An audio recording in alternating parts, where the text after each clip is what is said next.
They take care of our children and clean our houses, but who's protecting them? They are nannies, and what's happening to some of them across Canada is absolutely criminal. Our Carolyn Jarvis tonight with their heartbreaking stories.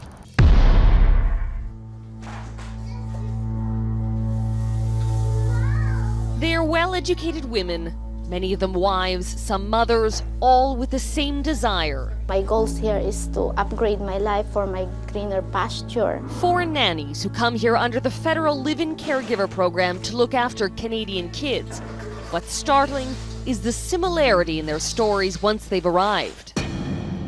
So you're paid $5 an hour looking after 8 kids? Yes. So you often worked 12-hour days? Yes. And would you get paid overtime?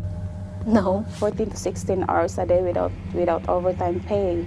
You worked 16 hours a day? 14 to 16 hours a day until Saturday night. The program is rife with abuse. Created in 1992 in place of a national daycare system, the live-in caregiver program seems ideal for a woman looking to make a life in Canada. The premise is that if a caregiver works 24 months in a 3-year period, they can apply to be a Canadian citizen as well as sponsor their family. They have to work 8 hours a day, 5 days a week, get paid minimum wage, and have their own room. That is, in theory. Professor Geraldine Pratt has been studying the program for 15 years. On paper, it looks fine, but there are no regulatory bodies that oversee it. So for example, you have to promise that you're providing a room that can be locked to the domestic worker, but nobody looks to see if that room is being provided. And so without any sort of monitoring system, no one knows when workers aren't being paid, when they're being subcontracted out to other families in the neighborhood, or like this caregiver who is too scared to show her face, forced to live in deplorable conditions. Just like a mobile home. A mobile home? Yeah. And did you have your own room? No. So where did you sleep?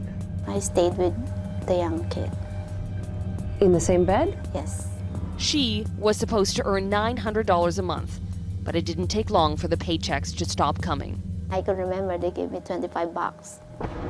They gave you $25 Yes. as a salary for 2 weeks, that was? Yes. Perhaps most heartbreaking is the fact her story is not unique. I go down to the basement to go to my room, and I saw my room is just like a storage room. There's no window, the door cannot lock or cannot close properly. This woman would work 15 hours a day, and when she tried to quit, the threat of a lawsuit and deportation began. When I asked the permission to her to quit my job today, and she told me that she treated me that, oh, you're gonna deport to the Philippines if you quit my job. She threatened to deport you? Yes. So who's looking after our caregivers? The federal immigration minister says a monitoring system would simply cost too much. This is a challenge. How can we better monitor the situations so we can identify where there are abusive employers? Quite frankly, to create a seamless system of oversight for this program would be massively expensive. And so Jason Kenney has started a series of consultations, the results of which are expected this June. We are seriously looking, and we'll be making improvements to the program.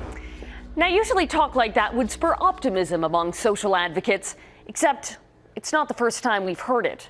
Back in 2002, Denis Coderre made changes to the live-in caregiver program during his time as immigration minister. Then Judy Scrow came into office and presented a review of LCP, but the problems only continued. The next minister, Joe Volpe, held a national roundtable, and well, we're still where we're at today. So the question everyone's wondering is, will this latest promise of change finally bring about the change caregivers need?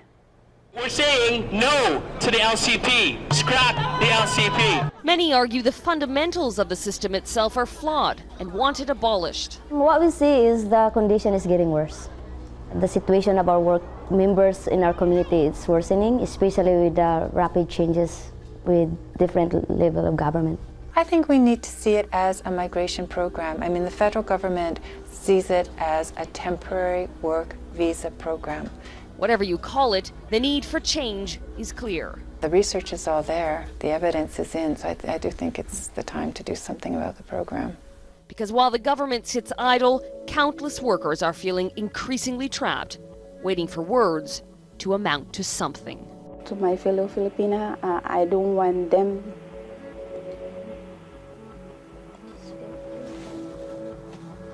to experience what my experience. Next on 16 by 9. Canadian companies are making a profit off foreign workers. Are they legal, and who's cracking down on them? Slavery, and it shouldn't happen. I'm a children to support. Did you miss something? Watch our show 16 by 9 online at global16by9.com. We're back with the bigger picture. Nanny Diaries Part 2 and 3, 2. They leave their own children behind to take care of ours. And many of these nannies are forced to pay thousands of dollars to unscrupulous agencies just for the chance to work in this country. Carolyn Jarvis now with part 2 of her story.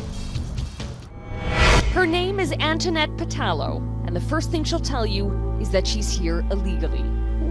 No, I am asking for the immigration to consider my paper because I'm a children to support. Of course, she didn't do anything wrong in coming here. She had all the proper papers and the promise of work. But when Antoinette landed in Toronto, border officials called her recruiting agency, and her job was gone. He called again the agency, and this agency bought me a ticket right away, going to the Philippines. So they wanted to deport you? Yeah. And to think, this heart-wrenching ordeal cost her thousands. I paid a lot of money to my agency. How much money? 3,500 Canadian. You spent $3,500 to a Burnaby, BC agency to come here for no job? Recruiting agencies run a tidy business in Canada. Most people don't know they exist, but quietly they slip through loopholes in legislation and charge thousands to vulnerable foreigners like Letty Malagay. We usually pay the agency fee of $3,500 aside from the ticket of $1,200. It's estimated most women who come to Canada under the Live-In Caregiver program go through an agency, paying on average $5,000 to $10,000 for a job. What they don't know before arriving is that in half of the country, it's illegal. From Ontario East, there's no law stopping recruiting agencies, except in Nova Scotia where the law has never been enforced. In the West, it's a little more piecemeal. I did one investigation where the worker paid $60,000.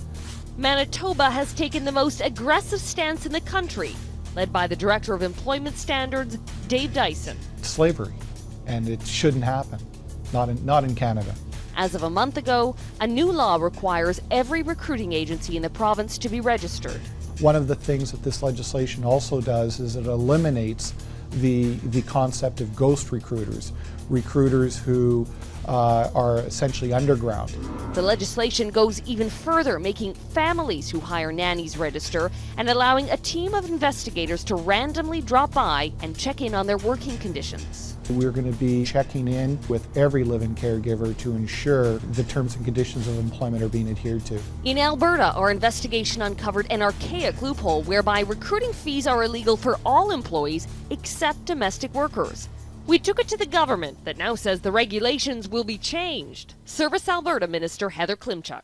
We are going to be moving in that direction, and we are taking that action. They will not be able to charge fees to nannies or domestic workers. But do the laws go far enough? In BC, it's illegal for recruiting agencies to charge the worker. But remember Antoinette? She paid an agency in Burnaby for a job that didn't even turn up. So we checked in on a couple of agencies to see what we could find out. There was no one at the listed address for Canfield Immigration, a company we're told charged $2,500 to a nanny coming here for work. Oh, hi, it's Carolyn Jarvis calling. I'm trying to reach somebody with Canfield Immigration. Is this the right number? Oh, it's a restaurant. This isn't Canfield Immigration? Okay. Their phone numbers didn't check out either.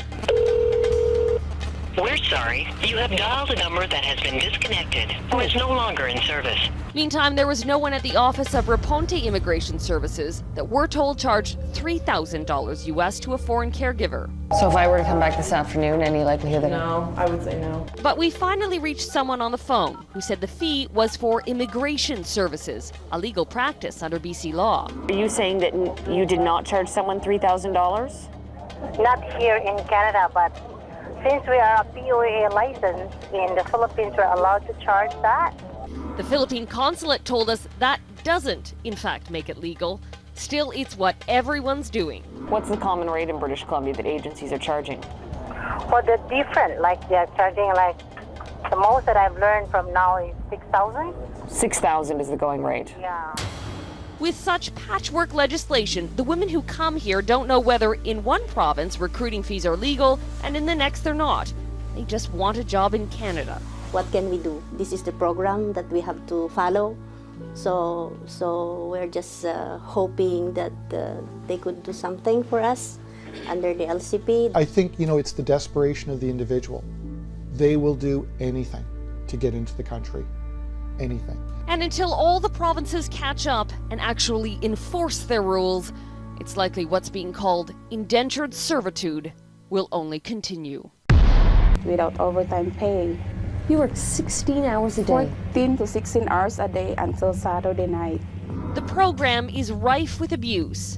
Created in 1992 in place of a national daycare system, the live-in caregiver program seems ideal for a woman looking to make a life in Canada.